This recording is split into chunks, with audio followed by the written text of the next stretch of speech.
അപ്പോൾ അടുത്തതായിട്ട് ഞെട്ടാൻ പോകുന്നത് നമ്മുടെ കേരളമാണ്. ഈ കോൺഗ്രസും കമ്മ്യൂണിസ്റ്റും വാലുമ്മ തീ പിടിച്ച് ഇനി ഓടി നടക്കും.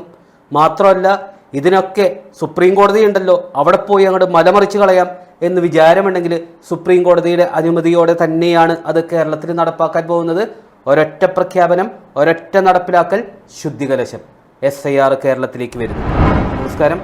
അപ്പോൾ നമ്മളുടെ പ്രതിപക്ഷ നേതാവ് ഭാവി പ്രധാനമന്ത്രി രാഹുൽ ഗാന്ധി വോട്ട് ചോരി എന്ന് പറയുന്ന വിഷയം ഉയർത്തിപ്പിടിച്ചുകൊണ്ട് ഇന്ത്യ മൊത്തം കറങ്ങിക്കൊണ്ടിരിക്കുകയാണ്. മാത്രമല്ല കഴിഞ്ഞ ദിവസം പറഞ്ഞിട്ടുണ്ടായിരുന്നു തെളിവുകൾ പുറത്തുവിടും എന്ന്.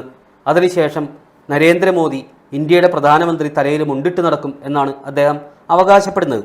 അതെന്തെങ്കിലും ആയിക്കോട്ടെ, ഏതായാലും വോട്ട് സംബന്ധിച്ചുള്ള ഒരു കാര്യമാണല്ലോ. ഏതായാലും ആ വോട്ട് സംബന്ധിച്ചുള്ള ഒരു കാര്യം എന്ന് പറയുന്നത് പുലി വരുന്നേ പുലി എന്ന് പറയുന്ന ആ ഒരു സംഭവം പുലി കേരളത്തിലേക്കും എത്താൻ പോകുന്നു.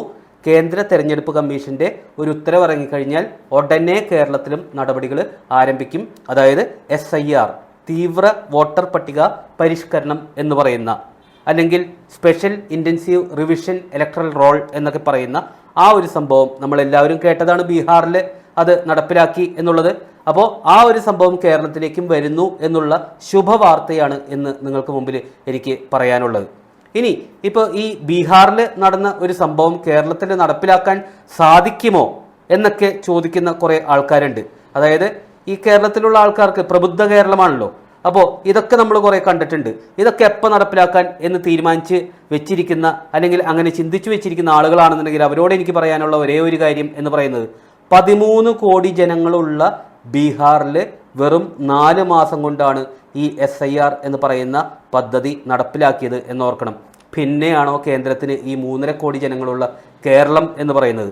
ഏതായാലും കൃത്യമായിട്ട് പറഞ്ഞു കഴിഞ്ഞാൽ 2026 തെരഞ്ഞെടുപ്പിന് മുൻപ് SIR പദ്ധതി നടപ്പിലാക്കി വോട്ടർ പട്ടികയിൽ ഒരു പരിപൂർണ ശുദ്ധികലശം നടത്തിയതിന് ശേഷം മാത്രമേ ഈ 2026 വോട്ട് കേരളത്തിൽ നടക്കുള്ളൂ എന്നുള്ളതാണ് സത്യാവസ്ഥ.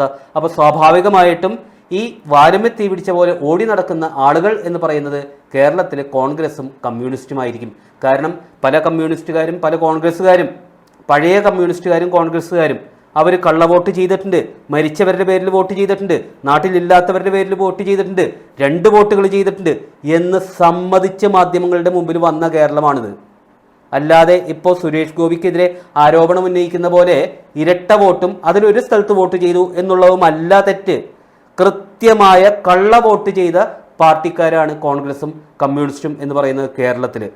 അപ്പോൾ അവർക്ക് ഇനി നിക്കക്കള്ളിയില്ലാത്ത ഒരു അവസ്ഥ വരും എന്നുള്ളത് 100% ഉറപ്പാണ്. മാത്രമല്ല കോൺഗ്രസ്, കമ്മ്യൂണിസ്റ്റ് ഇവർ സ്വപ്നം കണ്ടുകൊണ്ടിരുന്ന ചില മരിച്ചവരുടെ പ്രേതങ്ങളുടെ വോട്ടുകളും അതുപോലെ തന്നെ ബംഗ്ലാദേശി, മ്യാൻമാർ, റോഹിംഗ്യൻസ് ഇവരുടെ വോട്ടുകളും എല്ലാം കേരളത്തിൽ നിന്ന് അപ്രത്യക്ഷമാകാൻ പോകുന്നു എന്നുള്ള ഒരു സന്തോഷ വാർത്തയാണ് വരുന്നത്.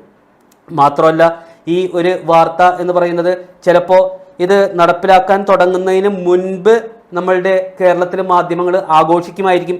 ആരെങ്കിലുമൊക്കെ എന്തെങ്കിലും പ്രക്ഷോഭങ്ങളുമായിട്ട് മുന്നോട്ടിറങ്ങുകയാണെങ്കിൽ ഇറങ്ങട്ടെ എന്ന് വിചാരിച്ച്.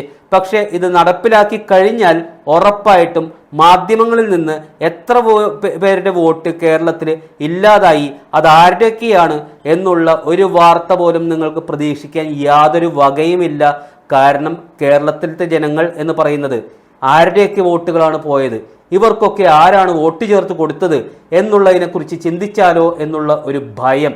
കാരണം UDFനും LDFനും അനുകൂലമായിട്ടാണല്ലോ കേരളത്തിലത്തെ ബഹുഭൂരിപക്ഷം വരുന്ന പ്രധാന മാധ്യമങ്ങൾ എന്ന് പറയുന്നത് പ്രവർത്തിക്കുന്നത്. അപ്പോൾ ഏതായാലും അത് കേരളത്തിൽ നടപ്പിലാകാൻ പോകുന്നു എന്നുള്ള ഒരു സംഭവം ഒന്നാമത്തെ കാര്യം.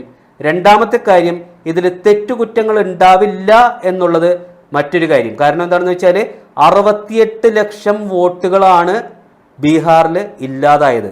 ആ 68 ലക്ഷം വോട്ടുകൾ എന്ന് പറഞ്ഞ് ഡീപ് സ്റ്റേറ്റിൻ്റെ പ്രതിനിധികളായിട്ട് കോൺഗ്രസിൻ്റെ ചില വക്താക്കൾ നമ്മളുടെ ബീഹാറിലേക്ക് പോയി. ബീഹാറിലുള്ള ഒരാൾ പോലും അതിനുവേണ്ടി പ്രവർത്തിച്ചില്ല.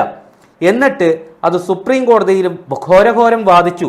അപ്പോൾ സുപ്രീം കോടതി പറഞ്ഞു ആരുടെ വോട്ടുകളാണോ നഷ്ടപ്പെട്ടത് ആ ആളുകൾ പരാതിയുമായിട്ട് വരട്ടെ എന്ന് പറഞ്ഞപ്പോൾ ഈ 68 ലക്ഷം പേരിൽ വെറും 2 പരാതിക്കാരെ മാത്രമാണ് കിട്ടിയത്. അതായത് കോടതിക്ക് മുമ്പിലെത്തിയത് വെറും 2 പരാതിക്കാർ.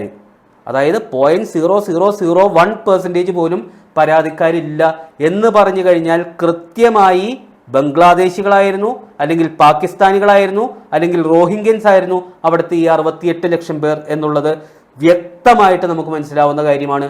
അതേ സംഭവം തന്നെയാണ്. കാരണം നമുക്കിപ്പോൾ ആലുവ, എറണാകുളം റെയിൽവേ സ്റ്റേഷനുകളിൽ പോയി കഴിഞ്ഞാൽ നമുക്ക് കൃത്യമായിട്ട് കാണാൻ പറ്റും എത്രയോ പേരാണ് വന്നിറങ്ങുന്നത്. അതിലെത്ര പേര് ഇന്ത്യക്കാരുണ്ട്, അതിലെത്ര പേര് വിദേശികളുണ്ട് എന്നുള്ളതിനെക്കുറിച്ച് എന്തെങ്കിലും അറിവുണ്ടോ? അതായത് ബംഗാളികൾ എന്ന് പറയുന്ന ഒരൊറ്റ പേരാണ്, അല്ലെങ്കിൽ ബീഹാറികൾ എന്ന് പറയുന്ന ഒരൊറ്റ പേരിലാണ് നമ്മളവരെ അഭിസംബോധന ചെയ്യുന്നത്. പക്ഷെ നമ്മളുടെ ഇടയിൽ തന്നെ റോഹിംഗ്യൻസ് ഉണ്ട്, ബംഗ്ലാദേശികളുണ്ട്, തീവ്രവാദികളുണ്ട് എന്നുള്ളത് നമ്മൾ മനസ്സിലാക്കുക. അപ്പോൾ സ്വാഭാവികമായിട്ടും ഇനി 2026 ഇലക്ഷനോടുകൂടി ഈ CAA എന്ന് പറഞ്ഞ് പൊക്കിപ്പിടിച്ച് കുറേ കരഞ്ഞവർ അവരുടെ ഒന്നും പോവില്ല. കാരണം നമ്മളുടെ കേരളത്തിലുള്ളവരാണല്ലോ അതിനുവേണ്ടി കേരളത്തിൽ പ്രവർത്തിച്ചത്. അപ്പോൾ അവരുടെ ഒന്നും വോട്ട് പോവില്ല. പക്ഷേ അവരാർക്ക് വേണ്ടിയാണോ ഈ മോങ്ങിയത്, അവരുടെ വോട്ടുകൾ ഇല്ലാതാവാൻ പോകുന്നു. സ്വാഭാവികമായിട്ടും ഇതൊരു പൗരത്വം എന്ന് പറയുന്ന ഒരു ലെവലിലേക്ക്, പൗരത്വ കാർഡ് എന്ന് പറയുന്ന ലെവലിലേക്ക് ഇന്ത്യയിൽ മാറും. കാരണം വികസിത ഭാരതം മാത്രമല്ല BJPയുടെ ലക്ഷ്യം, ശുദ്ധ ഭാരതം എന്നുള്ളത് കൂടിയാണ് എന്ന് വ്യക്തമായിട്ട് മനസ്സിലാക്കുക. രാജ്യദ്രോഹികൾക്ക് ഇനി ഇന്ത്യയിൽ സ്ഥാനമില്ല.